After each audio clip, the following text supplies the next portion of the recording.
小姐先好好歇歇，春桃就宿在隔壁，小姐有事唤我就好。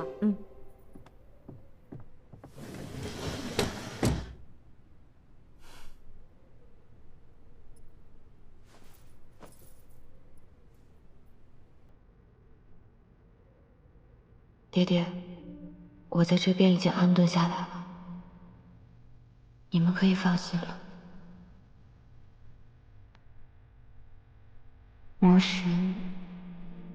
魔神我也已经找到了，只是现在还不能杀了他，来改变魔神离世的宿命。不过，好在他现在还只是个柔弱的凡人，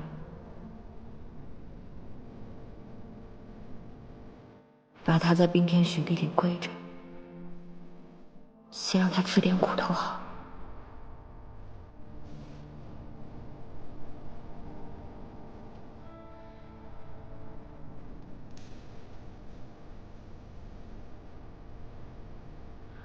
起风了，今年一定非常难熬。外面风声这么大，他不会有事吧？爹爹，少有果果，大师兄，我这么做没错吧？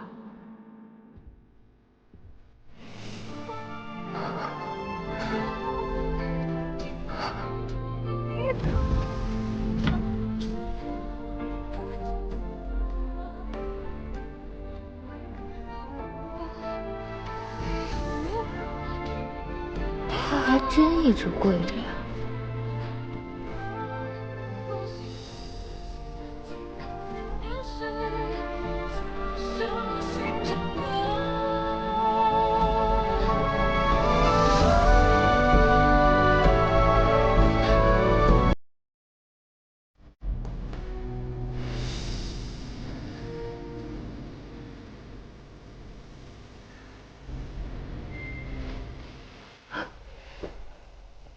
我什么时候睡着的？小姐，你醒了？昨夜那大风吹得跟狼嚎一样，您睡得可还安稳？哎呦，他怎么还在这儿呢？你看到了吗？这都第3日了吧？你可真够硬的！哎呀，得罪了二小姐，没点好果子吃。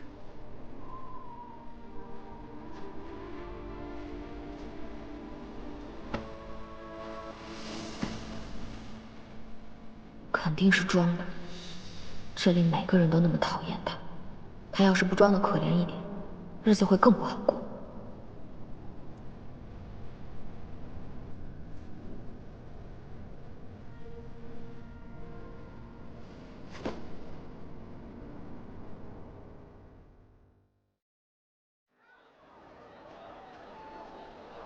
谢谢，谢谢叶小姐。叶小姐真是活菩萨，这么多年来，每逢初一时，我都亲自来粥棚施粥，雷打不动啊。赶明儿我也去庙里求一求，保佑他和六殿下早点成亲，生他3、5个小王孙。不用谢，小姐，六殿下昨夜派中太送信来，说他今日休沐，会来粥棚帮忙。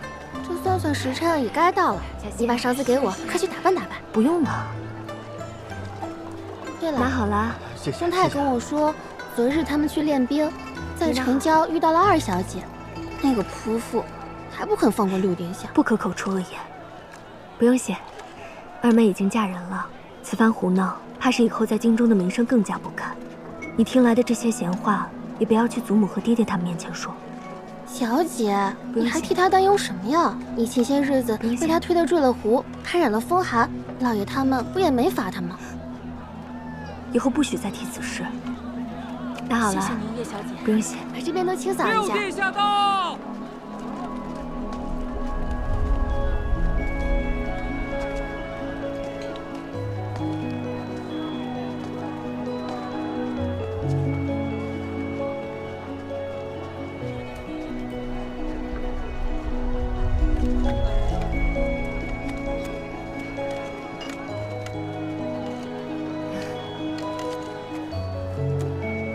我该回去了。冰城，我们好不容易才见一面，这就要走了。已是日渐黄昏了，再不回去，怕是要被家中长辈责怪，失了体统了。我这些日子在城外练兵，圣国的军营有一大半的规矩都是叶大将军定的。等回了城，想和你多说几句话，没想到啊，还有你们叶家的规矩等着。殿下说笑了，叶家规矩大，冰长自有习惯了。叶家规矩再大也没有二小姐大，就连景国的质子都要被她发去贵宾了。澹台烬去贵宾了。哦。澹台烬虽是质子，却也是景国的王子，叶惜物怎可如此折辱？罢了，与那刁蛮之人全无道理可讲。你坠湖之后身体还未大好，今日早些回去休息吧。也罢，那我就先回去休息了。你那个恶毒的夫人，已经罚你跪在这里4日了。这样下去，你真的会死的。他是真心要置你于死地，难道你看不出来吗？二小姐，二小姐。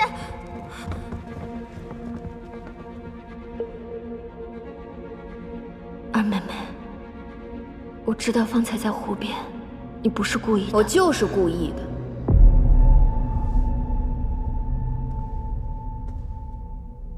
大姐，今日六殿下来看你，你打扮的花枝招展的，没想到现在却变成了落汤鸡，感觉如何呀？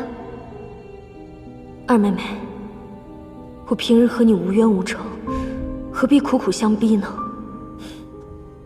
这话你和六殿下去说吧。我真不知道你学了什么狐媚之术，把六殿下迷得团团转，看都不看我一眼。还有那个毫无夫德的澹台烬，竟也被你勾引。既然他那么爱出风头，我就让他出个够。冻死了，也不过就是过去跟祖母说一声。叶冰长，我也不怕告诉你，你再怎么折腾，过不了几日，澹台烬一定会死。只要你们都不出现在他面前，六殿下就只能喜欢我了。真是个狠毒的恶妇！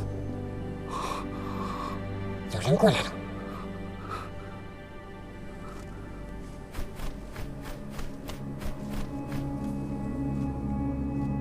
这府里怎么总是乌鸦飞来飞去的？真是晦气。好像姑爷来了以后就一直这样。太阳又落山了，这天寒地冻的，再跪下去，他可能真的活不过今晚了。他是死不足惜，可是如若血骨复苏，麻烦就大了。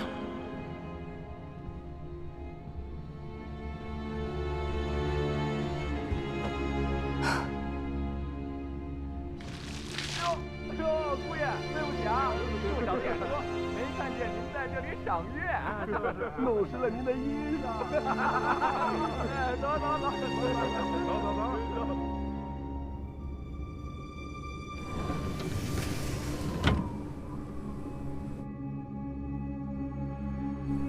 天这么冷，澹台烬全无修为，衣服又湿透，他顶不住的。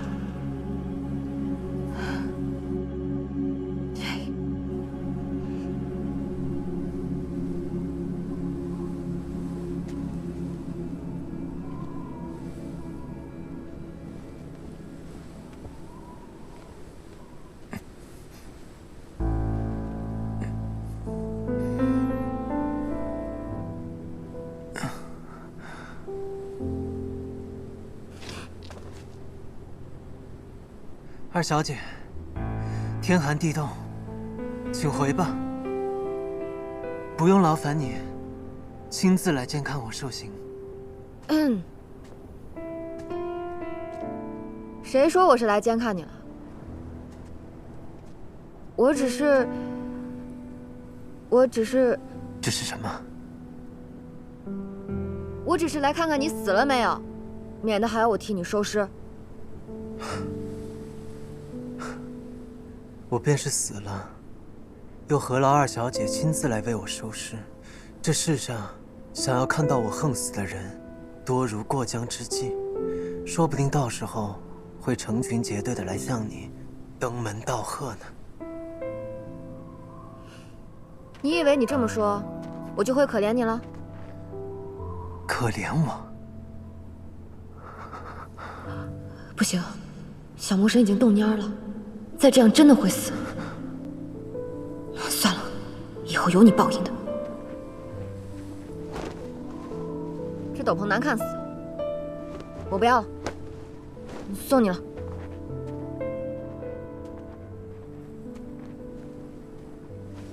二小姐的衣裳，我不敢领受。若是二小姐不喜欢了，明日叫春桃拿去扔了便是。你，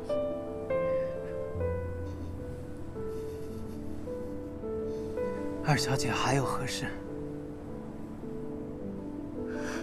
看吧，李苏苏，这小魔神根本没血没肉，你明明可怜他，他却还阴阳怪气。但凡这魔头还有一口气，就不能给他一丁点善心。有这好心，不如多去喂喂狗，感化感化山匪。小不忍则乱大谋，小魔神死不足惜，可3界4周的性命，还都压在他身上呢。哎，谭太剑，你不要装死啊！你不要以为这样我就会可怜你。这个景象似曾相识，难道他就是在这里死去，然后化身成魔了吗？谭太剑，谭太剑，醒醒！春桃，春桃！小姐，是你叫我？我叫你，快进来。哦。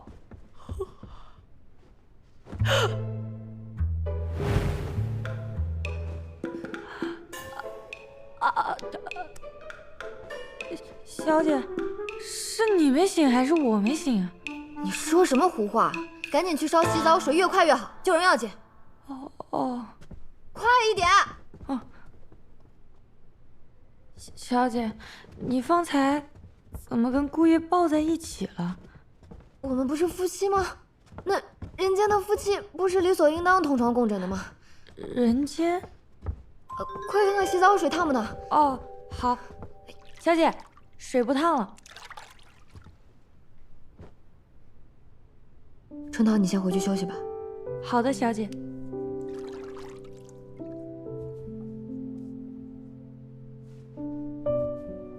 这些伤是被叶夕雾打的吗？早知道小魔神弱成这个样子，我怎么也不会赔上4周3界的前途，来跟他赌这口气。快缓过劲儿来吧，拜托拜托，你可是魔神，为了4周3界，你也不能死啊！谭台烬，你真可怜。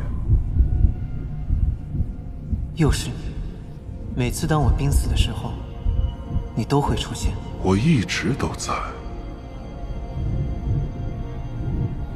我知道，你就在我的身体里。你想要它吗？还不是时候，不要着急。要等到什么时候？你已经迫不及待了吗？是啊，20多年来，这副身躯给了你什么？只有疼痛、饥饿、寒冷、屈辱，还有受困于人。有朝一日，你可以摆脱这副肉身，将灵魂奉献给我，然后你将得到永远的安宁。无所谓，不管是这副身躯，还是什么灵魂，你若想要，随时都可以拿去。我不稀罕。谭台烬，耐心些。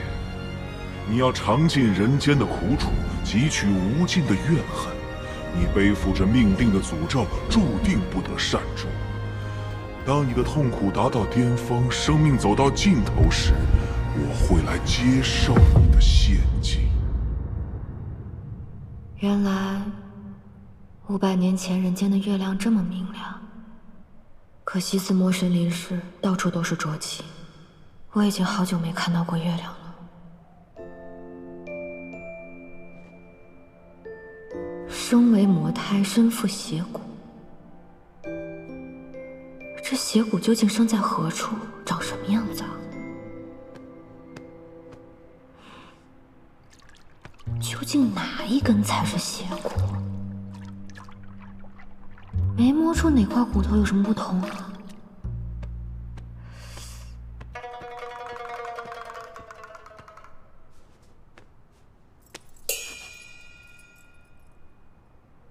你在做什么？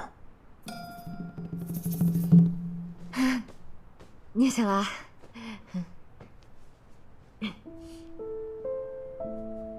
叶希雾，你又在玩什么花样？你管我玩什么花样？你既然醒了，就赶紧起来穿衣服，别泡在水里面装死。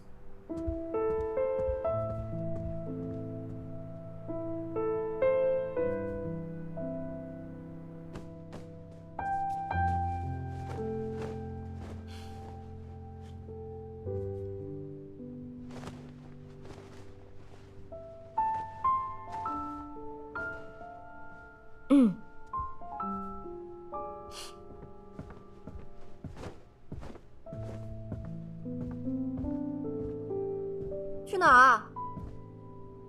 去湖面，还没有天亮。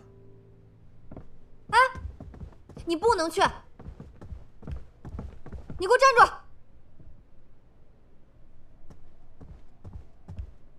今日不许去了，以后也不用去了。为什么？你是我的人，天天跪在外面人来人往的，不是丢我的脸吗？那真是抱歉了。我累了，我要睡了，你不要跟我说话。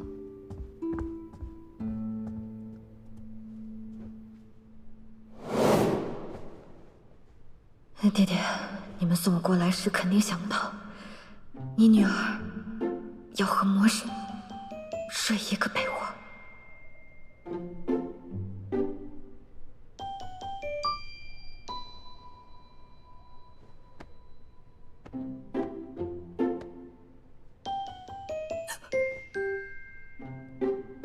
你站着干什么？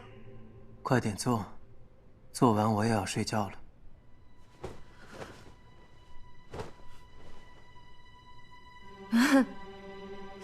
做什么？当然是你每天都要做的事情。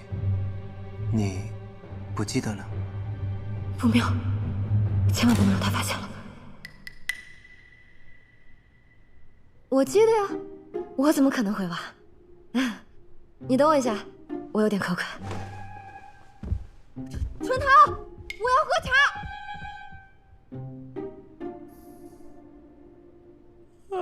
春桃，你快告诉我每天晚上和谭台静都要做的是什么事情？打他呀！啊？自从小姐你嫁给姑爷之后，便心气不顺，所以每晚睡前都要抽姑爷一顿鞭子才肯解气。这是变态吗？啊？鞭子放哪儿了？就放在小姐你褥子底下。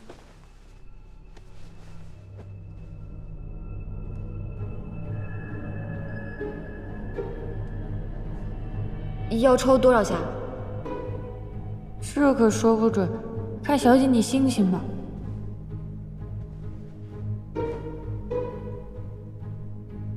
这么长的鞭子，叶希雾，你果然是个变态。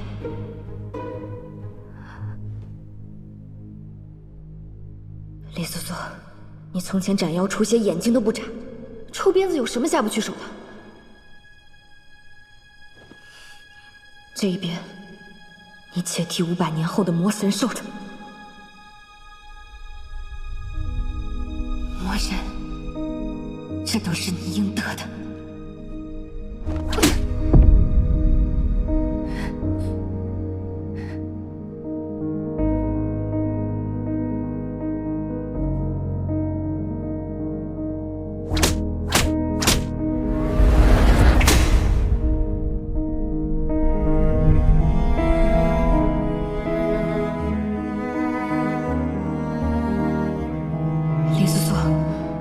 干什么啊？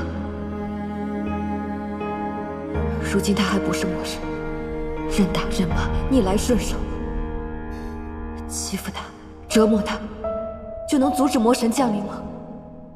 这样只会让你心中更加难受。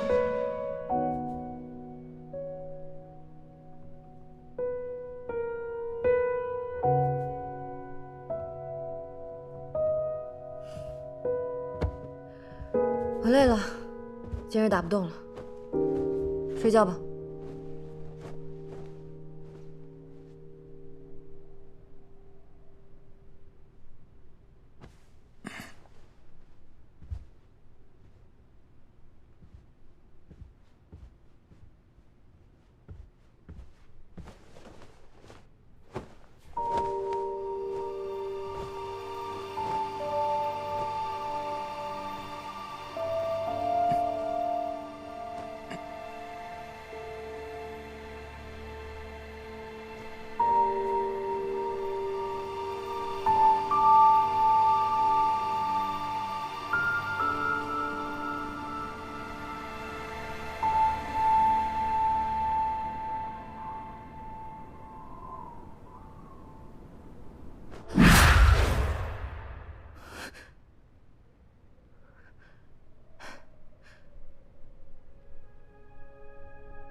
谭太介，谭太介，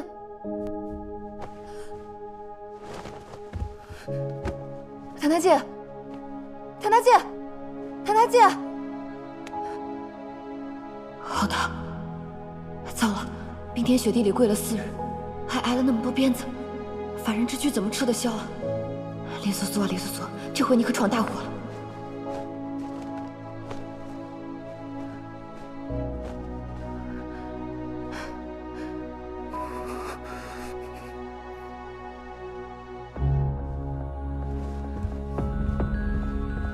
春桃，春桃，春桃，你睡了吗？春桃，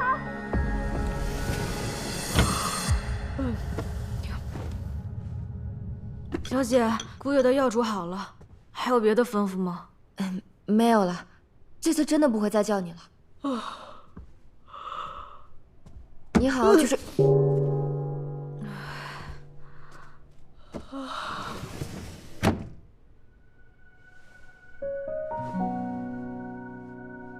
谭太介，谭太介，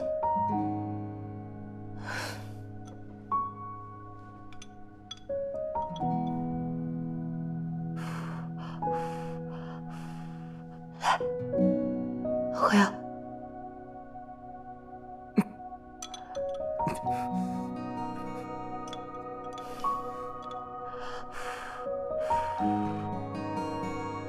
啊！小魔神已经烧迷糊了，也不知道这人间的草药管不管用。张嘴。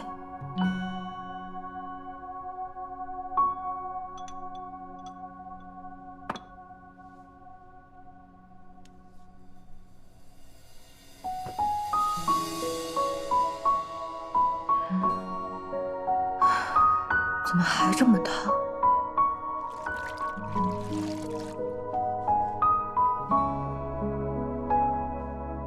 小时候我发热，爹爹就是这样给我敷冰帕子的。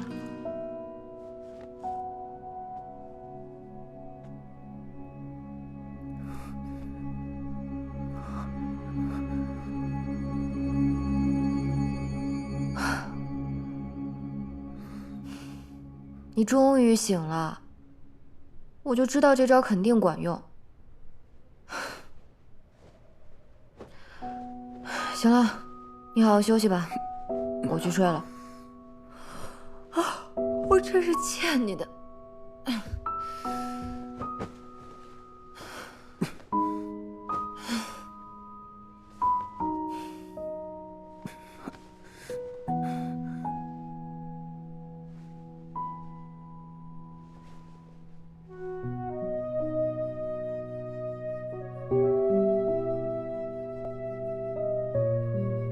这女人出门上香，莫不是撞了邪，被什么上身了？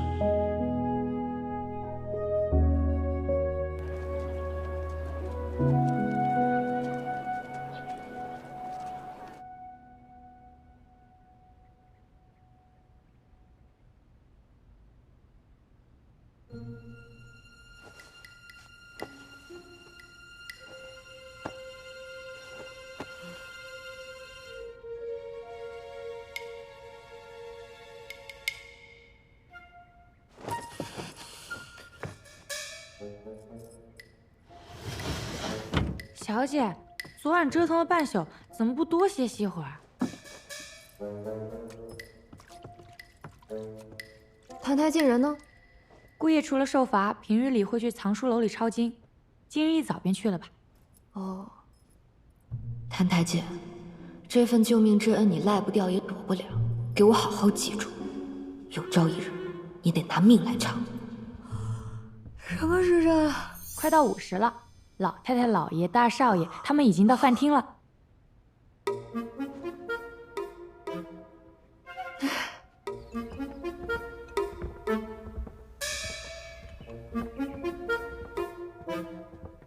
二小姐好。这些都是叶惜雾朝夕相处的家人们，想留在叶府，得先过了这关才行。这位应该就是圣国柱国大将军叶惜雾的爹爹，这位应该是叶家大公子叶惜雾的大哥，至于这几位，应该就是叶惜雾的姨娘们。这位尊荣华贵，应该就是叶家祖母了。祖母，你是怎么回事啊？看春桃做什么？待会儿连春桃一起罚。糟了，叶惜雾，你这个惹祸精，这是又闯什么祸了？过来。糟了，不会是要挨手板吧？你这是想急死我呀！这么冷的天，你连件挡风的衣裳都不穿，就在外面跑来跑去。你们看看，这穿的都是些什么呀？我可怜的楠楠哦，你身边连个能知冷知热的人都没有，到头来疼你的还得是自家人。哎，来，把这个穿上就不冷了。还好只是虚惊一场。这才像个样子。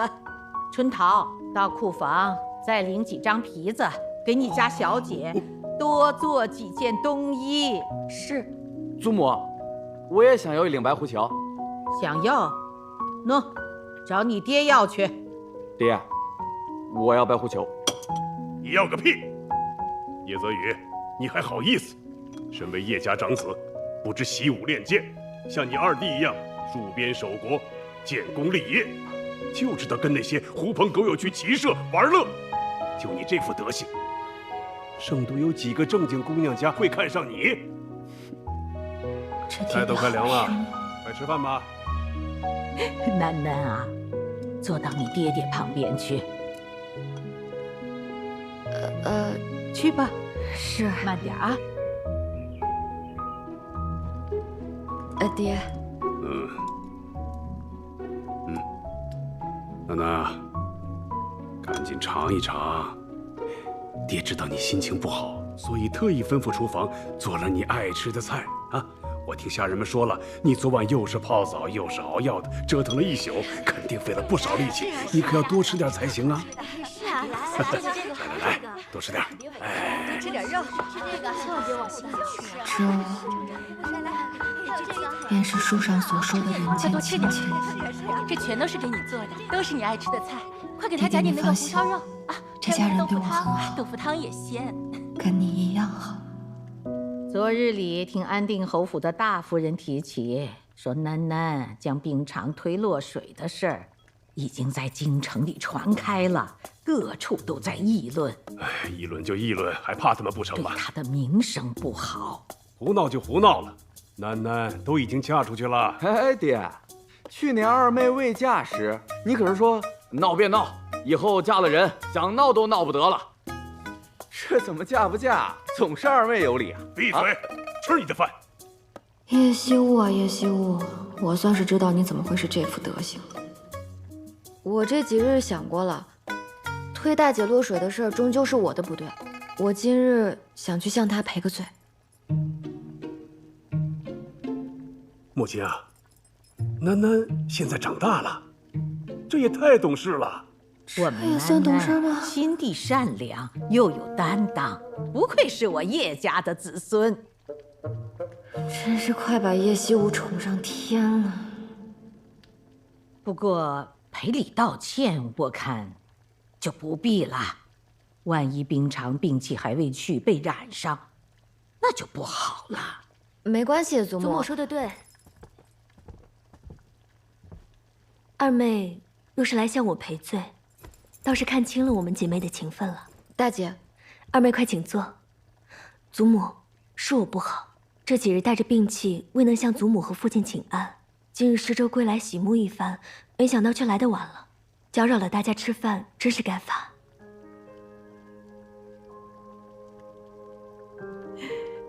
楠楠，听见了没？你姐姐都说了，不用去赔罪了。冰长，坐到泽宇那边去吧。谢祖母。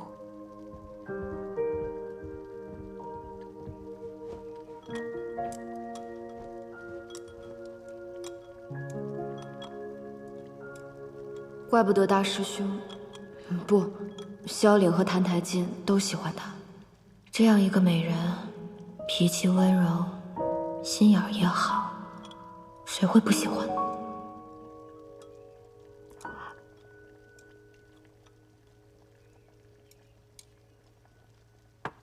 谭台烬人呢？怎么没来吃饭？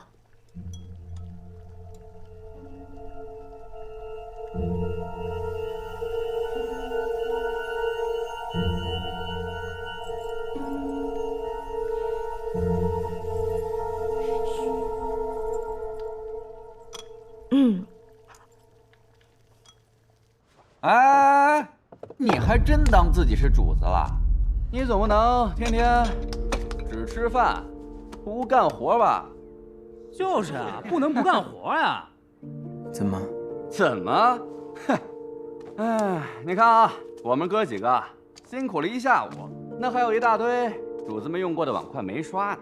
我看您成日里清闲无事，劳您大驾，去把那些碗筷洗刷干净，再吃饭。怎么样？就是啊，对呀，劳您大驾了啊，姑爷。姑爷请吧。哎，去吧，那就辛苦姑爷了。来，兄弟们，吃饭！哎，来，吃饭啊！来，包吃。哎，我给我，来，给你，好，给我，哎，给你。所以谭台烬自从入府，从未和我们一起用过饭，都是在厨房和下人一起。是啊，小姐那么烦他，哪还有胃口吃得进饭啊？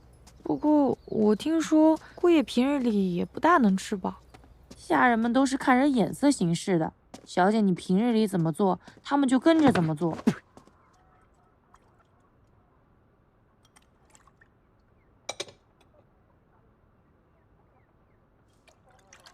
这个魔头，饿他几顿也是活该。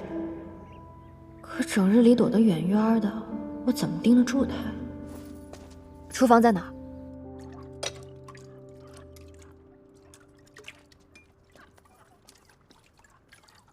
哎，我跟你们说啊，这有些人呐，他就是主子的身份，奴才的本分啊。就是啊，那叫啥来着？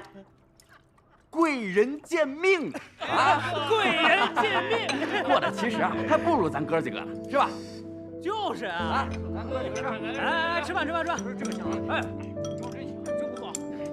哎，你们说，就他这种人啊，活着有什么意思呀？要我说啊，不如早点死了算了。叶惜雾平日里就是这样纵容下人们刁难谭台烬的。对啊，死了算了，还不如死了。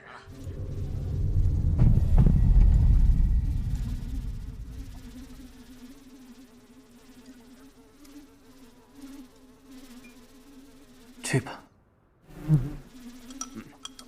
吃。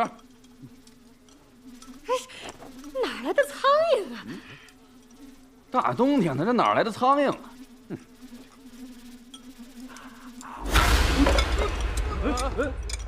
怎么了？出什么事了？哎，喝水啊！没事吧？没事吧？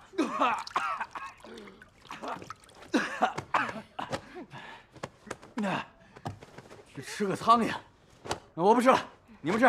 哎，你们吃。咱们接着吃，你坐这边。完活了，真晦气。走。哎，二小姐，您怎么来了？那个谭台烬，谭台烬做错了什么，让你们催他去死啊？小姐，我方才让姑爷去刷碗来着，那桶里都是哥几个昨天晚上特地从湖里砸出的冰疙瘩。嘿嘿，哦对了，还顺手啊，泼了姑爷一身水。昨晚没冻死他，但是今天让他多洗会儿，保管他连手指头都能冻掉。嘿嘿，而且今天也没给他吃饭，只留了一桶泔水。你们平日里就是这么欺负人的吗？人本无贵贱之分，可有人甘愿自轻自贱，一辈子当个奴才，还非要踩在别人头上找那一点乐子？看到别人过得困苦，就这么让你快活吗？小姐，您别当真啊，这不哥几个想替二小姐出气，对您我们肯定是绝无二心的呀。今日你敢对谭台烬这么说，不过是其他无人凭依。哪日叶家败落，你们是不是也敢对祖母爹爹对我这么说话？不，小的不敢，二小姐教训的对，二小姐教训的对，二小姐教训的对，二小姐教训的对，二小姐教训的对。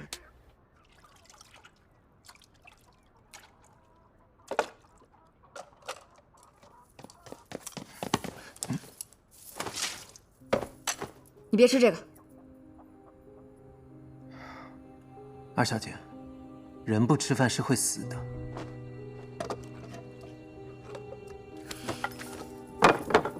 这些东西不干净，那些家丁都不知道往里面加了什么，你吃完会生病的。比这个更脏的我都吃过。他们方才那样说你，你连句反驳都不会吗？你一个君王之子任奴仆欺辱，你一点羞耻之心都没有吗？羞耻之心，那种东西对我来说毫无意义。比起羞耻之心，还是这碗饭来的更重要。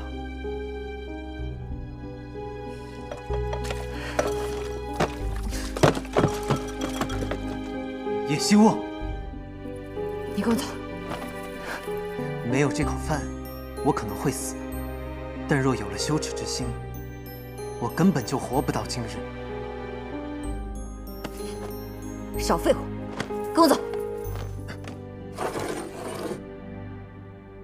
把这碗饭吃了，然后该干嘛干嘛去，不要整日病恹恹、瘦骨伶仃的，一个不小心就病死了。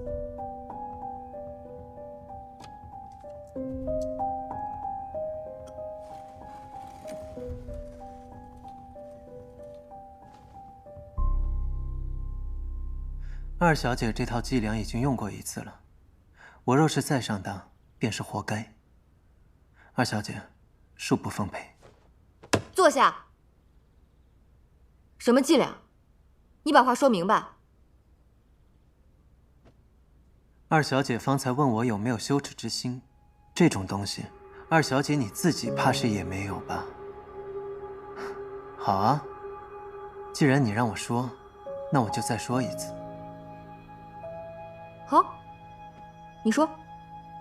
半年前，七夕宫宴，你姐姐和萧凛在宫中相会，携手游园。而你呢，你却一心想要拆散他们二人，独占萧凛。不知从哪里弄来了一副名为结春蚕的迷药，准备下给冰长小姐与武殿下萧良，想叫他们二人生米煮成熟饭。可不曾想，萧良那日将我拦下。今日宫中宴饮，就连宫女和太监都能开荤，你该不会还饿着肚子吧？也罢，谁让我这个人向来菩萨心肠，这点心就赠予你吧。多谢武殿下。哎呀，真是不巧哈！不知你最近听说没有？近来景盛屡有骄兵，若父王经谁提醒，想起你来，把你杀头祭旗，也不是没有可能吧？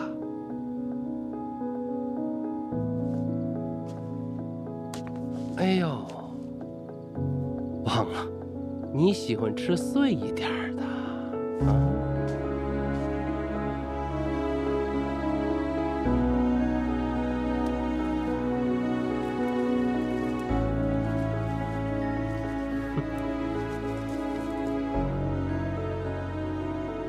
够碎吗？够了。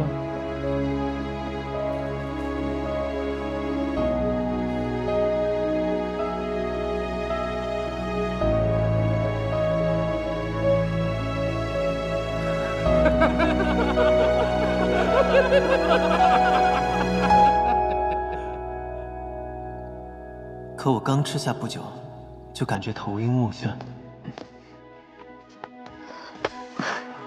这时你突然出现，抱住了我。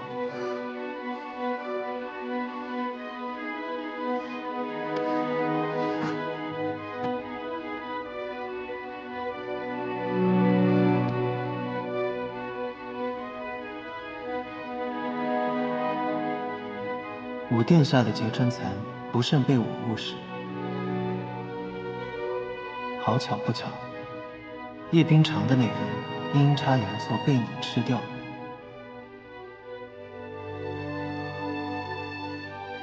宫中见证之人众多，叶将军只得请旨，为你我赐婚。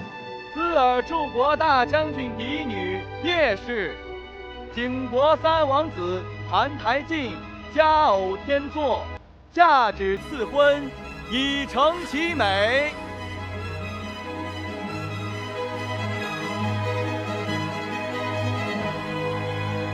后来，你将此事原委告知于我，从此，你就以戏弄、折磨我为乐，愈发的扭曲、恶毒。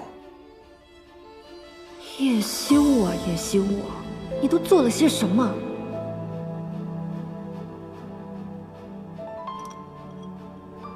所以这一次，二小姐又在这饭食当中放了什么呀？我什么也没放。是吗？二小姐劳神费力，只为了让我吃上一口饱饭，不行吗？澹台烬，我告诉你，你想把自己饿死，门儿都没有。给我好好看着。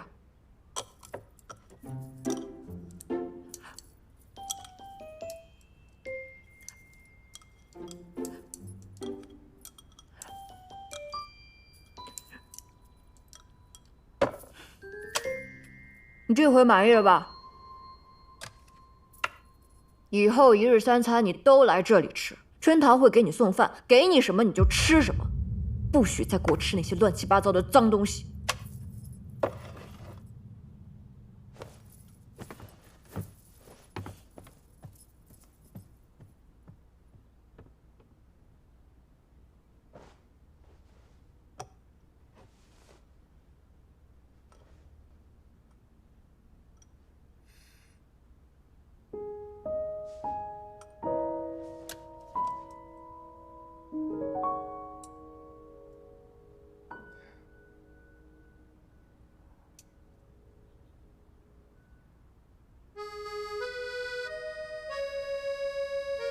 好像真的只是一碗饭。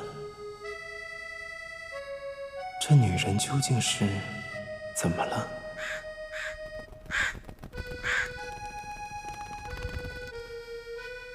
这应该是自打你进叶府以来吃到的第一顿饱饭吧？发现没有，这几日那个女人也太正常了，是不是脑子坏了？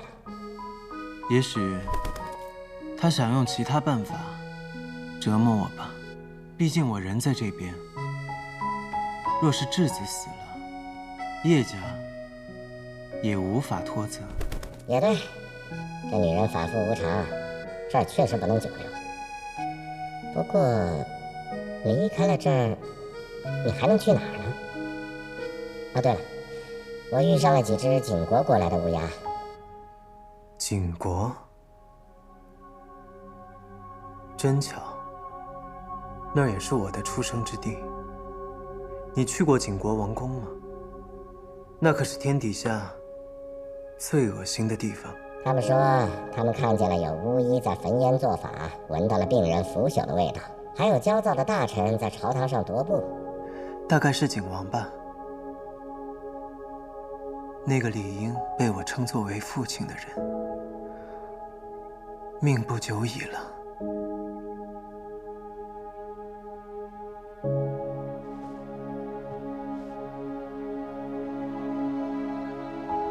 可我连叶府都出不去，那些东西也与我无关了。